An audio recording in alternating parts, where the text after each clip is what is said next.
네, 국제 유가가 2년 만에 최저 수준, WTI는 그렇고요. 브렌트유와 두바이유도 뭐 수년 만에 거의 3, 4년 만에 최저 수준을 기록을 하고 있습니다. 이에 따라서 웃고 우는 그런 기업들과 업종들이 따로 나뉘게 되는데 아무래도 정유 업종들은 지금까지 비쌌던 기름을 사서 정제를 해야 되다 보니까 그리고 싼 값에 팔아야 되겠죠.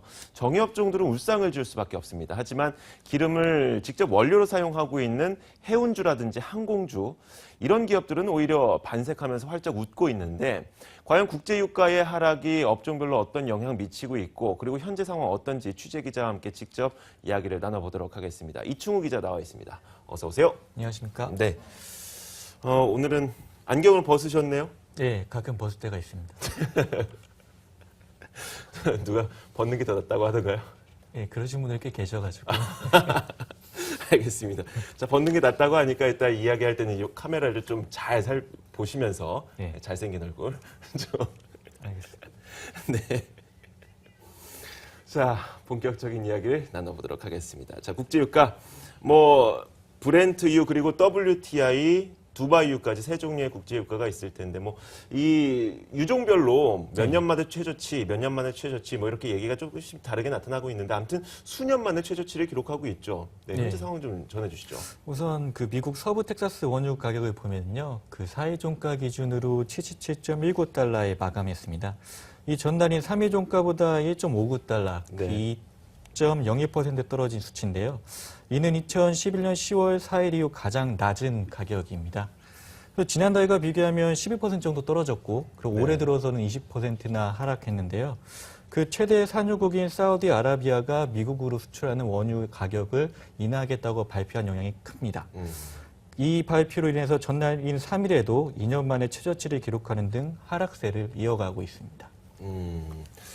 계속해서 하락세를 이어가고 있고 앞서 얘기했던 것처럼 하락을 한다고 해서 모든 업종이 즐거워하거나 모든 업종이 불안해하거나 이런 건 아닐 텐데 업종별로 좀 희비가 엇갈리게 되겠죠. 네. 자, 어찌됐건 유가가 하락하고 있습니다. 그 배경이 여러 가지가 있을 것 같은데 어떤 것들이 꼽히고 있어요?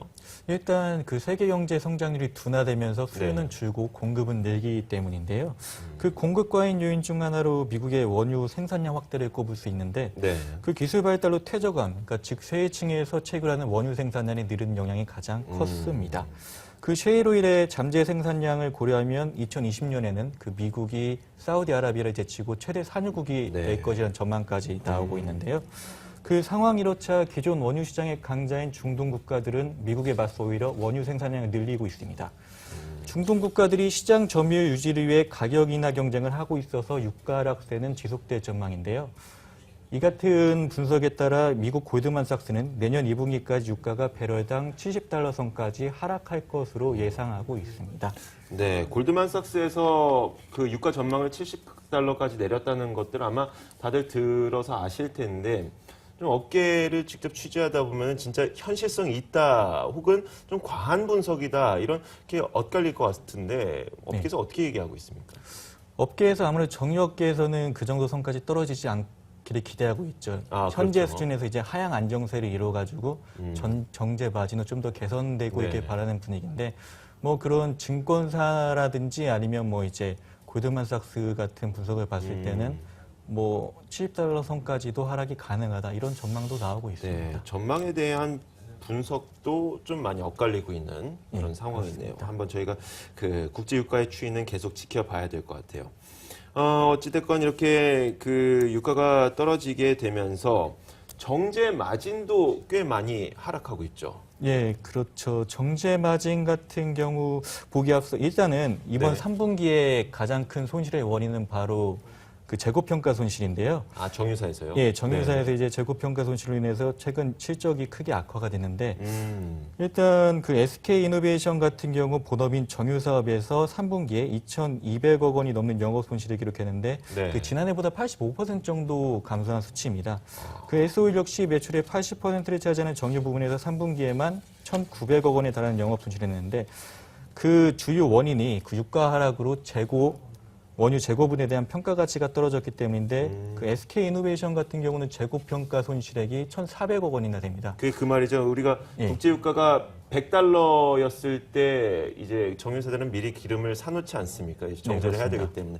그 $100인데 지금 그 $100로 샀던 기름의 가치 자체가 $70대까지 내려오다 보니까 거의 20에서 $30의 손해가 났다. 이런 식으로 해석하면 되는 거죠. 예, 그렇습니다. 네. 이제 실적으로 그게 반영이 되는 네, 것이 실적으로 있는데 반영됐고요. 가만히 앉아서 말씀하셨듯이 전체 손실의 이제 SK 이노베이션 같은 경우는 절반 이상을 재고평가 손실로 채운 셈인데 그 SOE도 상황 마찬가지입니다. 네. 710억 원 정도의 재고평가 손실을 냈습니다.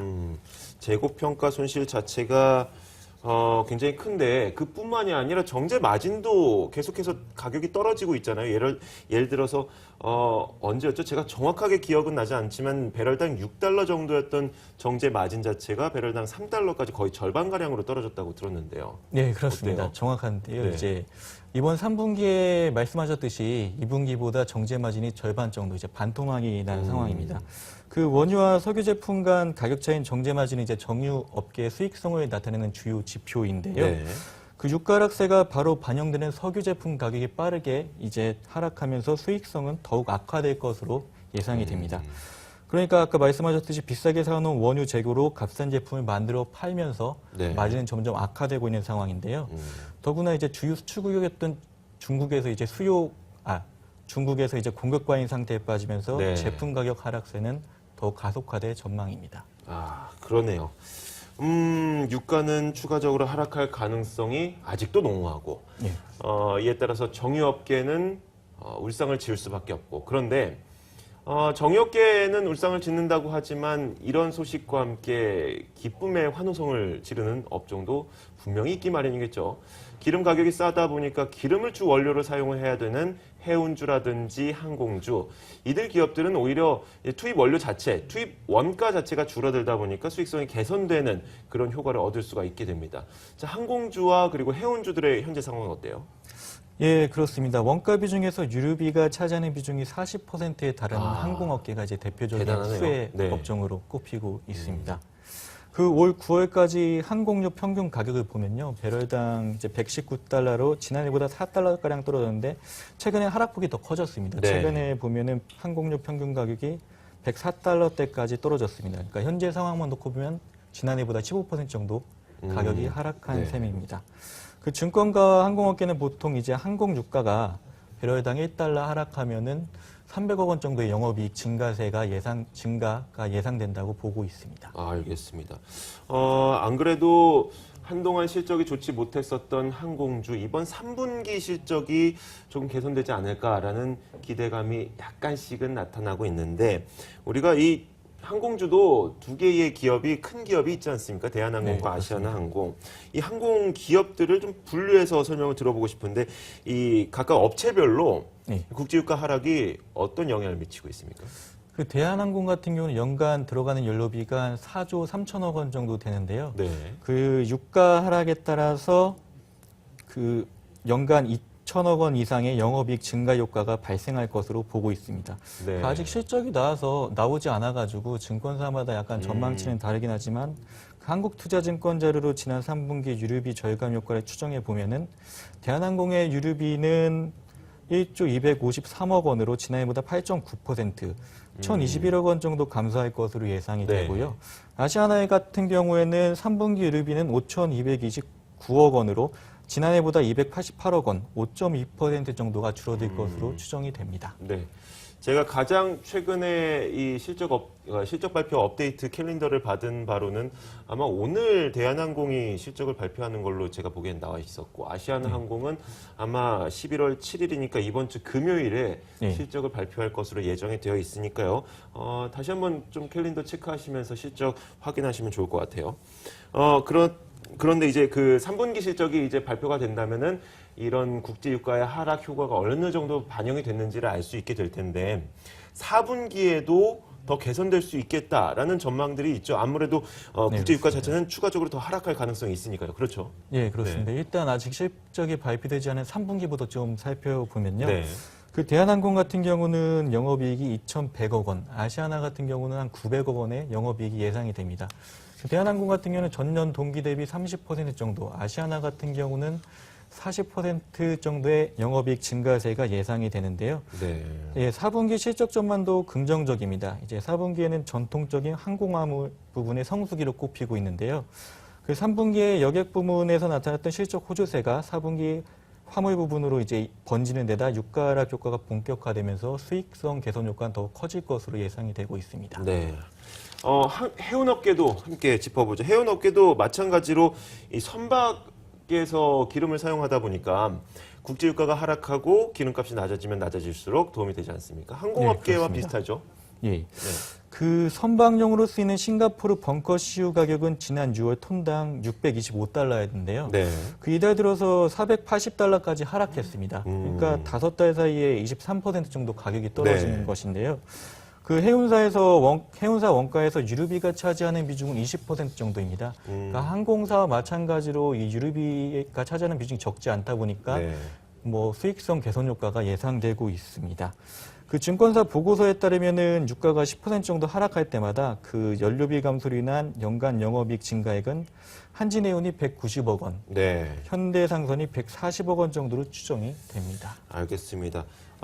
지금 절대적인 뭐 190억 원과 140억 원이라는 수치만 보고는 우리가 뭐 영업이익이 얼마만큼 증가할 수 있다 이렇게는 얘기할 수 없겠죠. 전체 영업이익이 중요하기 때문에 어찌됐건 그 전체 영업이익 가운데 아니죠. 전체 비용 가운데 네. 항공사 쪽에서는 40%가 유류비 그리고 네. 해운사 쪽에서는 20%가 유류비인데 이 부분이 꽤 크게 줄어들 수 있겠다는 점은 실적 개선에 큰 도움이 될 수 있을 것 같습니다. 네, 자, 그렇다면 그렇습니다. 해운사 실적 전망은 어떻습니까? 예, 일단 한진해운 같은 경우는 이미 3분기 실적을 발표했습니다. 그 3분기 일단 유류비를 보면요. 네. 지난해보다 1,200억 원의 절감에 수익성이 크게 개선됐는데요.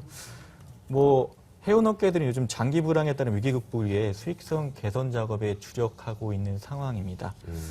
따라서 선박 운항 속도를 낮추면서까지 연료비를 줄이는 처지였는데요.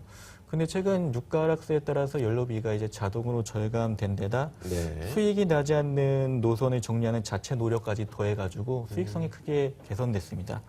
한진해운은 이제 3분기 순이익 기준으로 15분기 만에 흑자를 냈는데요. 영업이익도 607억 원으로 2분기 연속 영업 흑자를 이어갔습니다. 그 현대상선도 실적 호조세가 예상이 되는데요. 지난 2분기에 영업 적자 폭을 줄이는 데 그쳤던 현대상선은 올 3분기 380억 원의 영업이익이 예상이 되고 있습니다. 네, 알겠습니다. 자, 이충우 기자와 함께 국제유가 하락에 따른 업종별 영향 그리고 실적 전망까지 들어봤습니다. 안경을 벗어야 더 잘생긴 이충우 기자 오늘 수고하셨습니다. 고맙습니다. 네, 수고하셨습니다. 자, 지금까지 현장 플러스였습니다. 증시엔 살펴보고 오시죠.